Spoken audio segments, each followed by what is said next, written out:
Assalamualaikum warahmatullahi wabarakatuh. Kami dari kelompok 3 ingin menyampaikan hasil diskusi kami mengenai permasalahan tentang politik, ekonomi, sosial bangsa Indonesia setelah kemerdekaan. Saya, Rani Salsabila sebagai moderator, dan anggota kelompok saya yang akan menyampaikan materinya. Kondisi dunia politik bangsa Indonesia pasca proklamasi kemerdekaan banyak sekali mengalami perubahan dan pembaharuan di segala aspek. Sebagian besar memerlukan pembenahan di dalam tubuh pemerintah yang mana sebelumnya dipimpin oleh bangsa Jepang yang menduduki bangsa Indonesia setelah Belanda. Langkah pertama adalah dengan melakukan sidang PPKI yang dilaksanakan pada 18 Agustus 1945. Agenda pertama menunjukkan Presiden dan Wakil Presiden serta mengesahkan dasar negara yaitu Undang-Undang Dasar Negara. Saya Hafiz Tasya dan juga Muhammad Rizky akan menjelaskan keadaan sosial pasca kemerdekaan. Mengapa proklamasi kemerdekaan mengakibatkan perubahan sosial?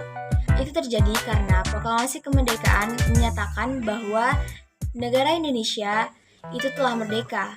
Dan dengan adanya kemerdekaan, bangsa Indonesia itu mengakibatkan hak asasi jauh lebih besar sehingga masyarakat lebih mudah dan leluasa untuk melakukan kegiatan-kegiatan sosial. Perubahan sosial yang terjadi pasca kemerdekaan itu yaitu dengan tidak adanya perbedaan kelas sosial, baik itu secara keturunan, agama, maupun ras. Sebelum terjadi kemerdekaan, itu terjadi diskriminasi rasial yang membagi menjadi beberapa kelas.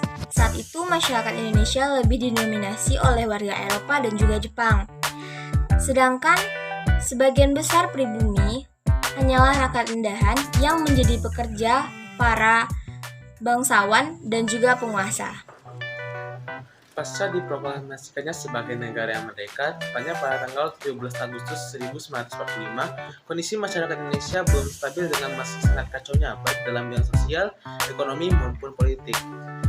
Kondisi Indonesia pasca kemerdekaan masih dalam keadaan instabilitas dan memiliki banyak masalah yang harus diselesaikan di berbagai bidang. Selain itu, bangsa Indonesia harus menghadapi serangan penjajahan Belanda yang belum melepaskan penguasaannya atas Nusantara. Pertempuran di Indonesia pasca kemerdekaan seperti pertempuran Medan Area, pertempuran 10 November 1945 di Surabaya, pertempuran Ambarawa, Bandung Lautan Api, Puputan Manggarana, itulah beberapa contohnya. Pada masa awal kemerdekaan Indonesia, kehidupan masyarakat Indonesia masih belum mapan sebagai sebuah negara dengan berbagai macam permasalahan yang mengakibatkan di mana terjadinya perubahan sosial dan goyahnya kekuasaan. Itulah dampak sosial yang terjadi setelah proklamasi kemerdekaan Indonesia. Kondisi ekonomi saat ini, setelah melewati krisis 2008, satu dekade lamanya Indonesia berhasil mengalami kestabilan ekonomi, bahkan berhasil menjadi negara berpendapatan menengah ke atas.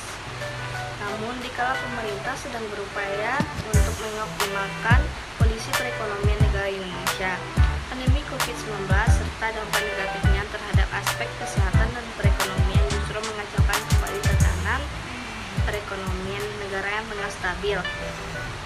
Sementara itu, Dana Moneter Internasional Monetary Fund (IMF) memproyeksikan pertumbuhan ekonomi sejumlah negara di Asia dipastikan melambat karena terdampak COVID-19 termasuk juga di Indonesia. Pada kesempatan yang lain, Menteri Keuangan Sri Mulyani Indrawati mengatakan meskipun pemulihan ekonomi masih belum, sebab saat ini pemerintah dan politik dalam keadaan stabil. Juga karena pandemi ini tidak sendirian dihadapi oleh Indonesia, tetapi merata secara global. Dengan kata lain, pemerintah sangat optimis akan dapat melawan krisis yang diakibatkan COVID-19 ini. Hal terburuk yang dapat dialami oleh negara dalam keadaan kerentanan untuk kembali menjadi negara berpendapatan menengah ke bawah. Jatuhnya bangunan perekonomian merdeka menunjukkan bahwa Indonesia maju dalam kegiatan pembangunan sektor, terutama sektor ekonomi. Tentunya ini juga merupakan bagian yang tak terpisah dari perjuangan bersama pemerintah dan masyarakat untuk suatu merdeka dalam segala aspek.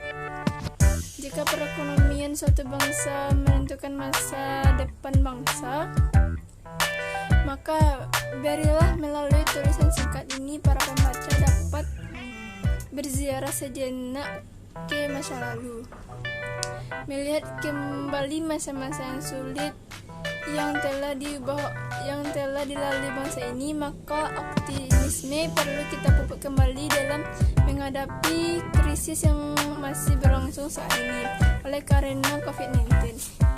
Biarkan Indonesia dan pemerintah serta rakyat tetap jaya.